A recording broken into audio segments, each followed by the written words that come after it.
कैसे हैं आप सभी? आई होप आप सभी बहुत अच्छे से होंगे। क्लास की शुरुआत करते हैं। चैप्टर है हमारा agricultural reforms, learning part, land revenue settlements, commercialisation of agriculture economy, peasant revolts, indigo revolt और blue rebellion. During the ancient and medieval periods, farmers who cultivated a piece of land could hold it for a very long period. In many cases, it belonged to the family for generations. Farmers used to pay a portion of the produce from the land as tax.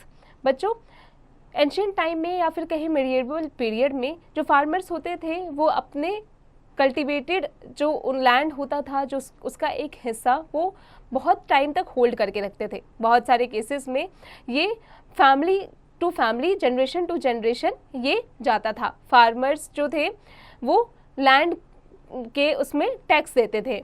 In return, his right to hold the cultivation that piece of land remained intact. Due to this system, villages could produce enough food crops to fulfill their needs of the people living there. Crops उगाकर वो अपना जो need था उसे fulfil करते थे farmers जो थे. Thus the village became self-sufficient in terms of agricultural production.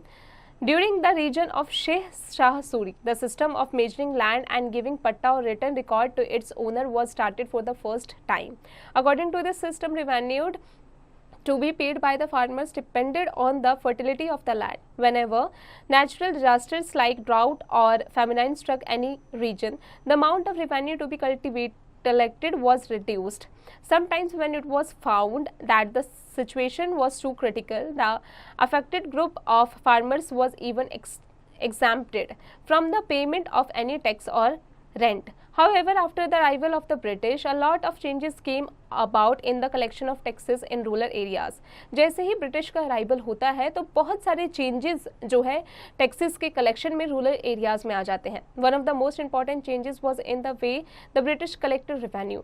To start with, they imposed collection of revenue in cash, which was earlier in kind. Secondly, they also forced thousands of villages to cultivate cash crops. The villages which produced only cash crops have to depend on their villages for food. जो लोग जो villages में सिर्फ crops उगाया जाता था तो वो crops पर ही अपने livelihood को depend करते थे. This kept many villages from becoming self-sufficient economic units. The interdependence of villages on one another made it easier for the British to rule them. It also helped the British to impose similar rules and regulations on each village. However, as it has been said earlier, the main purpose of the British in India was to fulfill their own interest by maximizing revenue and profits. So, unlike the rulers of the ancient and medieval periods, they gave no support to the farmers due to their harsh taxation policies. Many peasants left their villages while many rendered landless.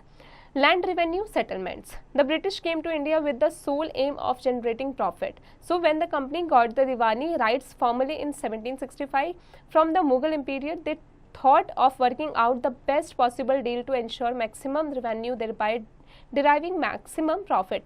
This would also meet the growing expenses of the company. They wanted to buy the goods at the cheapest possible rate from India and sell most of their own products. After getting the Diwani rights for Bihar, Bengal and Odisha, the East India Company continued with the traditional methods of collecting revenue. जब उन्हें दीवानी rights मिल गए बिहार, बंगाल और उड़ीसा में, east India company ने continue किया अपना traditional method revenue को collect करने के लिए. However, the British officials soon started amassing huge wealth from the peasants. While it added to their personal and wealth and prestige, it harmed the overall interest of the East India Company as a trading company. So the official brought in a number of reforms in revenue administration. The first reform introduced by the British came in the form of the Ijaradari system. It was followed by three other types of land revenue settlements introduced during the later half of the 18th century through the 19th century. These were called the permanent settlement, Ryutwari settlement and Mahalwari settlement respectively. Let us have a look at each of these. Ijaradari system.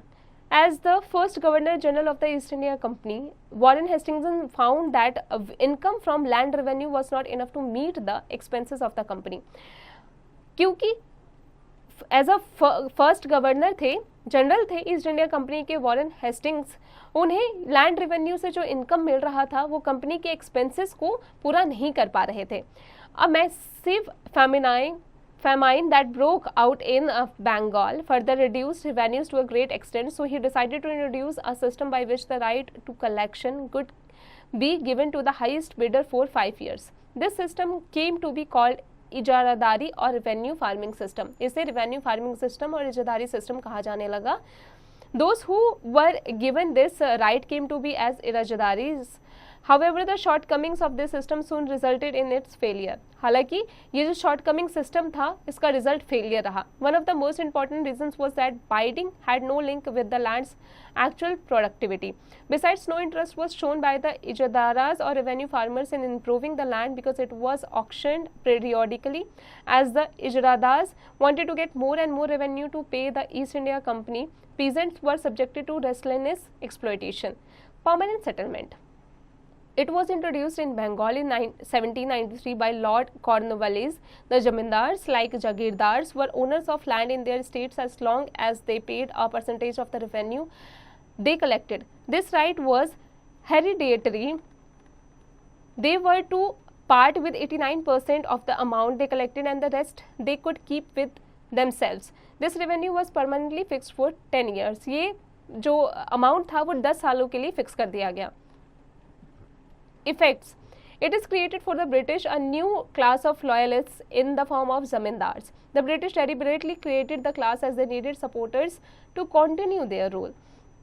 Area of cultivation increased as many wastelands and forests were brought under cultivation. The system was very oppressive as it created a class of landless peasants. Land from the peasant was taken away if they failed to pay the revenue. So the condition of the peasants became worse. The settlement benefited the zamindars more than the British because the land revenue collected from the peasants went up as the areas under cultivation increased, but the amount they had to pay to the East India Company remained the same. Zamindars had no interest in improving the land. Zamindars को अपना land improve करने में कोई interest नहीं था. रियायतवारी settlement. The term riayat means a peasant. Riot का मतलब क्या होता है? Peasant. As its name indicates, to some extent, the settlement was between the peasant or the riot and the East India Company. Riayatwari settlement was introduced by the Thomas Munro in the Madras Presidency during 1820-27. Gradually, it was extended all over South India. This was also called the Munro system. There were no intermediaries like the zamindars between the peasants and the British. The peasants paid directly to the British. Munro felt that the British should act as father figure protecting the riots under their charge. However, the taxes charged were very high, amounting to around 55% of the produce. Effects. The method of collection was very rigid. A peasant had to pay taxes even its crops were destroyed. He often depended on money lenders. जो collection होता था वो rigid होता था. इस collection का जो method था काफ़ी रिजिड था. पीजेंट्स को तब भी कलेक्शन देना पड़ता था, तभी भी टैक्सेस देना पड़ता था जब उसका क्रॉप जो है वो डिस्ट्रॉय हो जाए, यानी उसकी फसल ख़राब भी हो जाए, तब भी उसे मनी लैंडर्स पर ही डिपेंड करके रहना पड़ता था. The peasants became landless if he fail to pay the taxes. अगर पीजेंट ने यानी किसान ने टैक्स नहीं दिया तो उसकी ज़मीन हड़प ली जाएगी. There was no improvement in land as the peasant was very poor and led a hand to mouth existence. Due to poverty, many regions were deserted by the peasants as they fled to find other jobs. Mahalwari settlement. The term Mahal means a village. Mahalwari settlement was introduced in the modern day Uttar Pradesh, certain parts of Madhya Pradesh and Punjab by Holt Mackenzie in 1822. The settlement was between the village headmen and the British. According to Mackenzie, the village was a very important part of the system that needed to be preserved. He instructed the collectors to inspect and measure the fields, record the customs and rights of the people living in the different groups, and calculate the revenue which the village headman had to pay.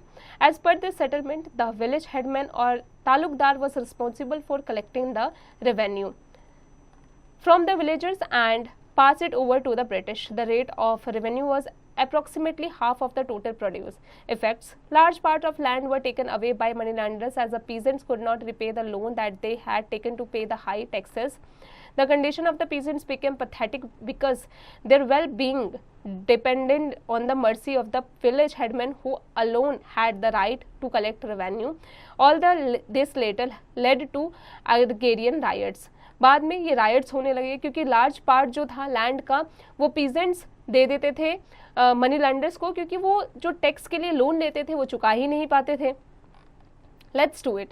Write in about 100 to 150 words the kind of revenue settlement you would implement if you become the Minister of Rural Affairs of your country. बच्चों 100 से 150 line शब्द लिखिए उस revenue settlement पे। अगर आप minister बन जाए rural affairs of your country के तो आप क्या करेंगे, क्या इंप्लीमेंट करेंगे, इसके ऊपर इसकी प्रैक्टिस खुद से कीजिएगा। Impact of the British land revenue policies. As we read about the East India Company introduce a number of land revenue settlements to earn revenue to the maximum possible extent. While these settlements made the condition of the peasant miserable, they also affected India's overall economy condition in many ways. To start with, land became a commodity that could be sold and purchased. Generally, the peasants did not sell their land willingly but were forced to do so due to the extremely high rates of taxes. तो किसान होते थे वो अपनी ज़मीन को बेचना नहीं चाहते थे क्योंकि उन्हें टैक्सेस भरना पड़ता था, टैक्सेस के हाई रेट्स इतने थे, इसकी वजह से उन्हें अपने ज़मीन को बेचना पड़ता था, उनकी ज़मीन हड़प ली जाती थी। As a result, they also had to work as laborers to pay off their debts. It resulted in an increase in the practice of begari or bonded labor.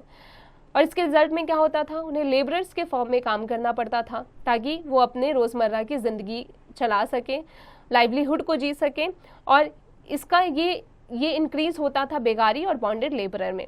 Another negative effect of the British policies of revenue administration was that agriculture became a stagnant occupation for those who actually tilled and cultivated the land. The British took no real interest to improve it. The zamindars too did not make any effort on their part to improve the productivity of land. Neither did they try to educate the farmers, nor did they provide even the basic facilities like those of irrigation, plugs or other tools and implements, fertilizers and seeds. As a result, the productivity of the land declined, causing death and food crops and famines. Besides, as we have read earlier, due to a shift towards commercial cultivation, the villages lost their self-sufficiency.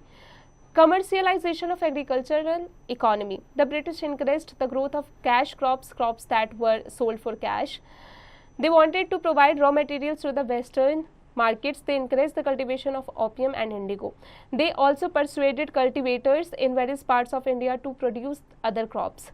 Just in jute in Bengal, tea in Assam, sugarcane in the United Provinces, now Uttar Pradesh, wheat in Punjab, cotton in Maharashtra, and Punjab rice in Madras, now Tamil Nadu. They fixed very low procurement prices for such crops even though they yield much higher profit to them than food crops. They often appointed contractors to produce the crops.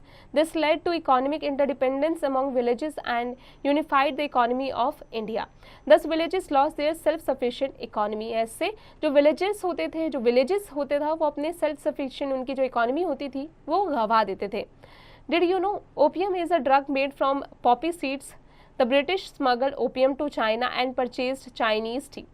Two major wars for the opium trade were fought between the British and the Chinese in the 19th century, 1839 to 42 and 1856 to 60. These are called the Opium Wars. Indigo cultivation.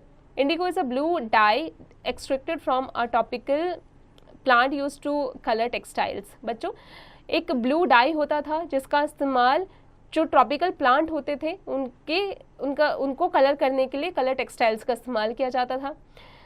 This dye was in a great demand in England. England में इसकी काफ़ी demand थी. The Caribbean island had supplied indigo till 1790. However, their production declined gradually and Indian indigo flourished in the markets. The demand for Indian indigo grew further as by the end of the 18th century, British began to industrialize and its cotton production increased rapidly. Soon the Bengal indigo started dominating the world market. From 30% in 1788, its share went up to 95% in the early 19th century. Gradually, as the trade of indigo grew, people were attracted to the high profits from indigo cultivation, and a number of Englishmen came to India to become indigo planters. Two main systems of indigo cultivation were niche and ryote. Did you know कि आप जानते हैं the word indigo has been derived from indicon Greek and indicium Latin, which means from India. Niche system. The planters produced indigo in lands that they control directly. Either the planter bought the land or rented it from others. Hired laborers were appointed to produce indigo. Some of the difficulties faced by cultivators in this system can be summed up as follows. Indigo could be cultivated only on fertile lands, and these lands were already very densely populated. It was difficult to expand further the area under cultivation. Only small plots scattered over the region could be acquired. Large areas and compact blocks were needed by the planters to cultivate. Planters faced conflicts when they tried to evict the peasants and lease the land around the factory. There was also the requirement of many plugs and bullocks. Investing in them was difficult as they were also required in the rice fields at the same time. Rayoti system. The planters under the system forced the villagers or ryots to sign a contract. इस planters में जो villagers होते थे वो या rights होते थे, उन्हें एक कॉन्ट्रैक्ट को साइन करने के लिए फोर्स किया जाता था. Many times the villages headman was force to sign the contract on behalf of the rights. कई बार जो विलेज के हेडमैन होते थे उन्हें राइट्स के बदले इन्हें साइन करने के लिए फोर्स किया जाता था. Cash advances were given to the person who signed the contract at low rates of interest. However, the right had to cultivate indigo on 25% of his area. The cultivators prepared the soil, sowed the seed and looked after the crop while the planters provided the seed and the tools of the farming. After the crop was harvested and delivered to the planters, a new loan was given to continue plantation on a particular piece of land. Some of the difficulties that the cultivators faced in this system of cultivation are briefly discussed below. The loan was never ending. The cultivators got very little money for the indigo they produced. The planters wanted indigo to be cultivated on the best soil. Indigo had deep roots and it exhausted the soil rapidly. Land could not be sown with rice after indigo was harvested. Loan ऐसा होता था कि जो never ending कहलाता था. Cultivators को बहुत कम पैसे दिए जाते थे इंडिगो को प्रोड्यूस करने के लिए. जो प्लांटर्स होते थे वो चाहते थे कि बेस्ट सॉइल में इंडिगो को कल्टीवेट किया जाए और उसके बाद में क्योंकि ये डीप रूट्स में जाकर एग्जॉस्ट कर देता था सॉइल को, इसलिए राइस इसमें वापस से हार्वेस्ट नहीं किया जा सकता था, यानी कि ये सॉइल की गुणवत्ता को खराब कर देता था. डिड यू नो, क्या आप जानते हैं, the peasants of Uttar Pradesh defied the big landlords through a tenants movement for security of tension and led by small landlords and rural poor. Peasants revolts indigo, revolt or blue rebellion. Peasant unrest in East Bengal. The various revenue laws by the British government hit the peasants hard. They were disposed of their lands. The Chuar rebellion of Bihar and Bengal broke out in 1796 and continued up to 1816. This widespread rebellion could not be suppressed easily. This peasants' rebellion was directed against the indigo planters, zamindars and moneylenders. The Mopla peasants of Malabar, North Kerala, organized 22 rebellions between 1836 to 1854. In March 1859, thousands of riots in Bengal refused to grow indigo. As the rebellion spread, riots refused to pay rents to the planters and armed with the swords and spears, bows and arrows attacked indigo factories. Women turned up to fight with pots, pans and kitchen implements. Those who worked for the planters were socially boycotted and the Gomasthas, agents of planters who came to collect rent, were beaten up. Riots swore they would no longer take advances to sow indigo nor to be bullied by the planters, lathias, the lathi wielding strong men maintained by the planters. The indigo system was intensely oppressive. But those who are oppressed do not always rise up in rebellion. They do so only at times.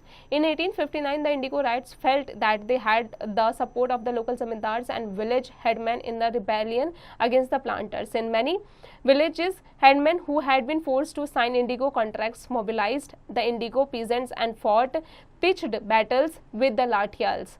In other places, even the zamindars went around villages urging the riots to resist the planters. These zamindars were unhappy with the increasing power of the planters and angry at being forced by the planters to give them land on long leases. Thinking short, why did the indigo farmers decide that they would no longer remain passive suppressors? What gave them the power to rebel? बच्चों इसके बारे में सोचिए, इसके बारे में अभी हमने चैप्टर में पढ़ा है. The indigo peasant also imagined that the British government would support them in their struggle against the planters. After the revolt of 1857, the British government was particularly worried about the possibility of another popular rebellion. When the news spread of a simmering revolt in the indigo districts, the lieutenant governor tortured the region in the winter of 1859. The riots saw the tour as a sign of government sympathy for their plight. When in Barasat, the magistrate Ashley Eden issued a notice stating that riots would not be compelled to accept indigo contracts. Word went around that Queen Victoria had declared that indigo need not be sown. Eden was trying to placate the peasants and control an exploitation situation, but his action was read as support for the rebellion. As the rebellion spread, intellectuals from Kolkata rushed to indigo districts. They wrote of the mystery of the riots, the tyranny of the planters, and the horrors of the indigo system. Worried by the rebellion, the government brought in the military to protect the planters from assault and set up the Indigo Commission to inquire into the system of indigo production. The commission held the planters guilty and criticized them to the cursive methods they used with the indigo cultivators. It declared that indigo production was not profitable for riots. The commission asked the riots to fulfill their existing contracts and also told them they could refuse to cultivate indigo in future. Peasant enlisted in Bihar. After the indigo revolt, the plantations shifted from Bengal to Bihar. There also several revolts took place in Champaran. The workers at the indigo plantation revolted in 1867 to 1868 after a gap of around 5 decades in 1970. Mahatma Gandhi took up their cause and thus began the Champaran movement against indigo planters through the Satyagraha movement. बाद में 5 decade के बाद में 1917 में महात्मा गांधी ने charge लिया और उन्होंने इस मूवमेंट की शुरुआत की जिसमें इंडिगो प्लांटर के अगेंस्ट वो गए थे, जिसे सत्याग्रह मूवमेंट कहा जाता है, और उन्होंने इसके बाद में इस प्रॉब्लम को सॉल्व भी कर दिया था. He solved their problem. He was responsible for the removal of some of the worst evil arising from the indigo system in Bihar. Mahatma Gandhi ने बिहार से इस सिस्टम को बिल्कुल खत्म कर दिया था. Let's do it. Consider yourself as an indigo cultivator in Bengal. Write a detailed note regarding your frustration and anger on being forced to take loans from planters to grow indigo. बच्चों, आप अपने आप को consider कीजिए कि आप एक Indigo cultivator है बंगाल से, और एक डिटेल नोट लिखिए जहाँ पर अपने फ्रस्ट्रेशन के बारे में, अपने एंगर के बारे में, जहाँ पर आपको फोर्स किया जा रहा है इंडिगो को ग्रो करने के लिए और प्लांटर्स से लोन लेने के लिए. बच्चों, अब आते हैं एक्सरसाइजेस पर. Tick the correct answer. The first land settlement introduced by the British was option A, option B, option C, option D. बच्चों, आगे की प्रैक्टिस खुद से कीजिएगा. Fill in the gaps. बच्चों, चैप्टर की मदद से यहाँ पर जो गैप्स दिए गए हैं उसे फिल कीजिएगा. Right T for true and F for false. After the arrival of British, a lot of changes came about in the collection of taxes in rural areas. True. आगे की प्रैक्टिस खुद से कीजिएगा. Answer the following questions briefly. बच्चों, chapter की मदद से इसे खुद से कीजिएगा. Answer the following questions in detail. बच्चों, चैप्टर की मदद से इसे खुद से कीजिएगा. Skill enrichment zone. Fun activity. Look into the history of either tea or coffee plantations in India. See how the life of worker in these plantations was similar to or different from that of other workers in indigo plantations. बच्चों, इसकी practice खुद से कीजिएगा. Activity पर आ जाते हैं. Find out how Indigo is produce and explain it in the class with the help of a diagram. अपनी class में एक डायग्राम की मदद से ही एक्सप्लेन कीजिए कि इंडिगो को कैसे प्रोड्यूस किया जाता है. Find out about the 1917 Champaran movement and Mahatma Gandhi's role in it. बच्चों, महात्मा गांधी का जो रोल था 1917 में चंपारण मूवमेंट में, उसके बारे में लिखिए. इसकी प्रैक्टिस खुद से कीजिएगा. Out of the box. Indigo plantation was a boon for the company. Justify the statement. The indigo production in Bengal eventually collapsed. Why? बच्चों, इसकी प्रैक्टिस खुद से कीजिएगा. उम्मीद है क्लास में पढ़ाई गई हर एक बात आपको अच्छे से समझ में आ गई होगी. अब आप इसकी प्रैक्टिस खुद से करते रहिएगा.